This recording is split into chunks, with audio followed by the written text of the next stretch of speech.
Yeah, you play with Nathan Warnels, the now police chief of Haven. Is that correct? That's right.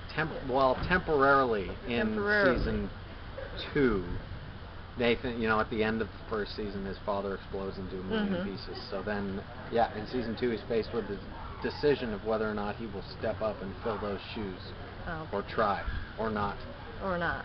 Yeah, and I do for a little while, and things are going good, and I'm learning a lot, and then it all goes to rat poop again. So I get, I kind of lose my job for a little while. So are we looking at a case where Audrey might take over the job? Or? I don't think that I would ever let that happen. No, that's not about to happen. So no, she's a loose cannon. Loose cannon. Is she still like with the FBI at this point, or? No, she's not.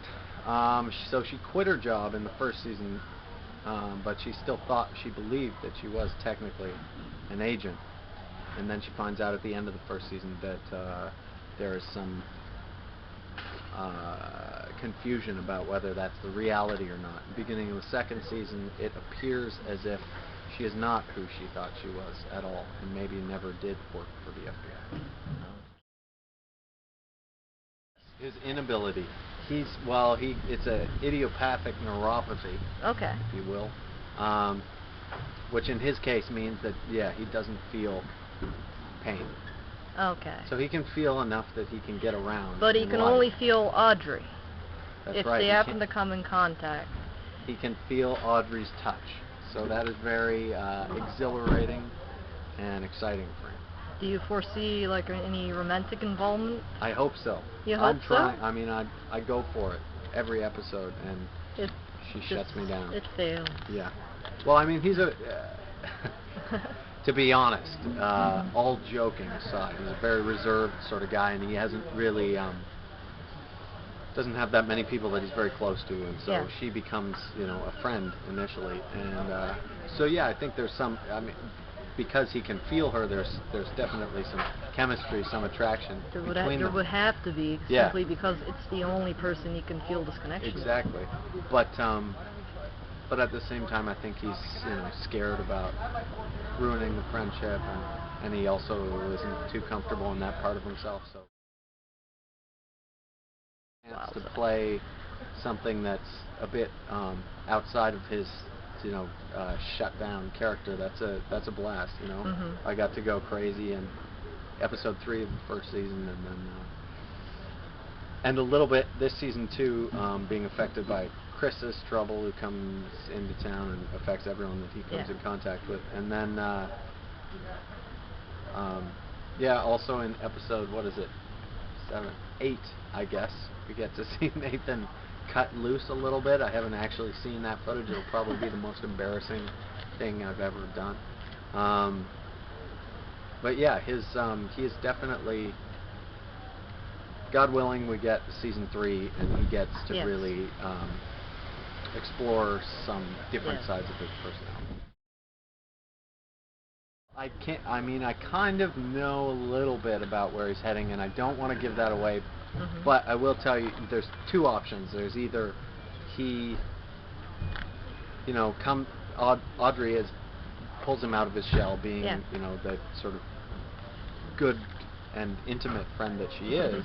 So there's potential for him to become, more happy-go-lucky guy than he's been in a while. Or I think the other possibility is for him to shut down completely, and retreat into even shut her out. We have a lot of fun. Luckily, I really love both of them, and we have a blast on set. That's sort of 98% of this whole job. We really do have a good time, and we really enjoy each other's company, thankfully, If I didn't get along with them, that would just be a real nightmare. Both of them are really fun to work with every day. And the dynamic the dynamic between Duke and Nathan is something that's really, it's fun to have that like sibling rivalry almost. Yeah. in their story, that's been going on with them since they were kids. You know, so yeah, it is something that they both easily fall into, and that's really, I think, a great thing about the show. I love that relationship, or that lack of relationship. Absolutely, yeah. We have a great, really cool relationship, and because I don't want to ruin it for you, I won't. But it definitely there are some huge things which transpire in the second half of season 2 that really force that relationship to new and exciting. I hope that, you know, we did a little bit of that in the first season, where we were forced into a situation where we needed to work together, and that was really fun. I hope that we get to do some more of that. But at this point, I don't know how far I trust him. So, you know, it's going to take something big to get us on the same side again. Well, first of all, I grew up in a small town outside of Toronto, so there are many similarities between where we shoot here in Chester and where I'm from. So it kind of puts me back in that, you know, I haven't lived in a small town for years, but I am now when we're shooting, and so it gets me back in that headspace, and I think that's a perfect place to be, obviously, to shoot a series like this, which takes place in such an insulated community. You know? The people of Nova Scotia and the crew, that's just, like I said before, that's one of the huge bonuses of this job, is people are so warm, inviting, welcoming, amazing. So that's been, this crew, they're a bunch of jerks, real jerks, but the best kind of jerks you could work with. So we really have a blast. And you know, not to say that that's not the experience in Toronto or LA or bigger centers, but this really is a community, and everyone, you know, a lot of us are living in Chester or the area, and so it is like a big kind of summer camp feel. That's great.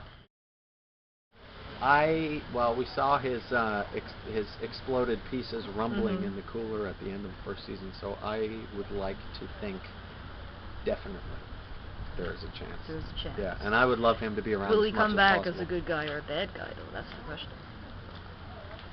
I don't know. You know, he obviously knows a lot more than I do about what's going on in town, so I would like to have him around for some guidance, some clue. And Nicholas Campbell is just such an amazing actor. He was a joy to work with too. So yes, please, I would like him in all episodes from now on. Great. He hasn't really explored the benefits of his ability or his trouble. You know, he's always looked at it as something that he didn't want to have, and something that he didn't necessarily want people to know about, and something that he didn't really want to identify with. But now in season 2, as it becomes more and more clear that people sort of need to start standing up for what they believe in, or choosing a side if there are sides, you know, then I think for him to start to understand the benefits of what he has, and maybe start cultivating some ownership and ability within that, and I like that idea. And definitely the troubles are ramping up in Haven. You know, things are getting worse and worse progressively. So I wouldn't be surprised if there was more of his ability, you know, that was still yet to manifest. No, at this point, Duke is very strongly normal person, as far as you can tell from watching him. Eric Balfour, furthest thing from normal, but Duke insists that he is not troubled, you know. Okay. So really, there may be something that's something we may discover as time goes on. Right. Okay. Yeah. I'd like to think that he definitely has secrets, and I'd like to think that there's a lot more to him than we know.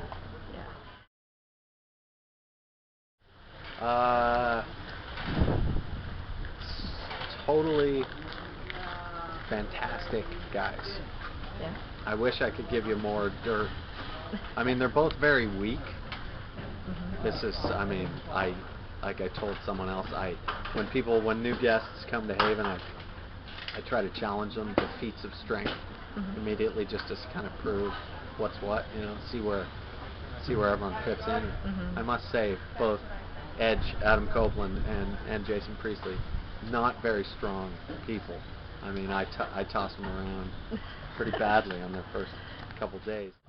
Amazing guys, like Jay was in 4 episodes and then directed one too, and he was a really fantastic director, like an actor's director, and I think his episodes can turn out to be really cool. And he is a he shoots a show in Nova Scotia too, so he really knows the crew and everyone loves him, and he was a great addition, fit right in, and his character was a blast because he has an affliction which affects everyone he comes in contact with. Dreaming, isn't it? He, whether people want to or not, they're sort of attracted to him. His trouble makes people like him. Okay. I'll just wait for that truck. Shut up with the truck! Alright. Yeah, so that was really fun because he had an effect on Nathan too. So comes generally across being as charismatic, but really it's something else afoot. Right. Okay. So being a reserved guy, it was fun to get to play a strange sort of bromance, And then Adam, his character was fantastic. I thought plays this character that was apparently my father's cleaner. So someone that came in and hid the troubles from people after things had happened in town. And this was a guy that Nathan didn't even know about. So that was kind of really interesting to think that there was all this going on, that even though I was in the police force, I had no clue. I'd never met this guy. I didn't know anything about him, and he worked so closely with my dad. And he was, he's from a small town in Ontario too. It totally fit right in, got along with everyone, loved being up here. Very cool character, and turns out he's an excellent actor too. So it was amazing. Yeah, so I was very impressed. He did a really great job, and our characters he becomes sort of a ally of Nathan's, and it was something really cool to have. It's cool. Fucking lady. I mean, what can I say? He's awesome. Both of them are incredible guys.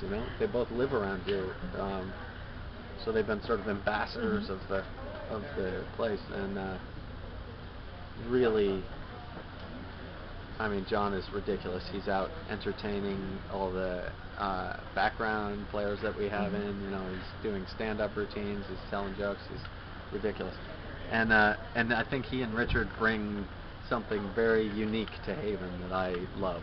Their characters are weird and wild and nefarious. There's a lot more to them than we understand at this point. Yeah. And just having both of those guys around, they've been around, they've done all sorts of stuff, and I think they bring a real weight to the show, which is, as much as they're sort of, comedic fun, they're heavy actors, so that's an honor to work with them.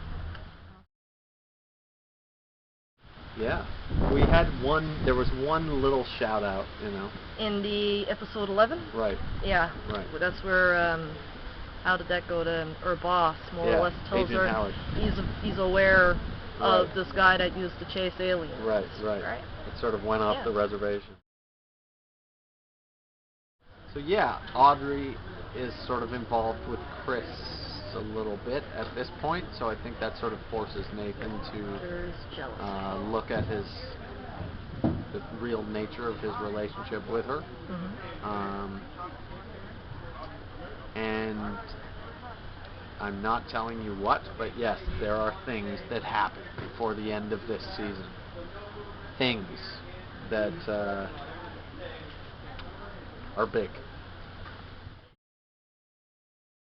Team what? Team Nathan or Team Duke? I'm my own team. You're for your God's own sake. team. Come on.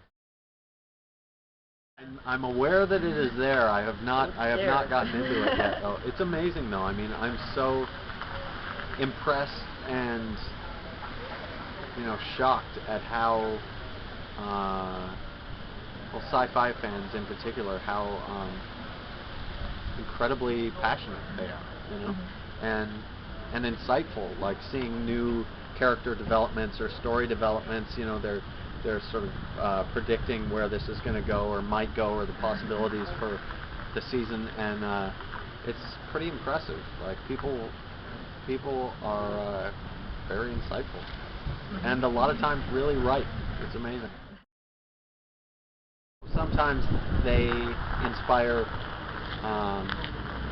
things in us that I wouldn't necessarily have thought of otherwise, and in the writers as well. So that really does mean something. It means a lot.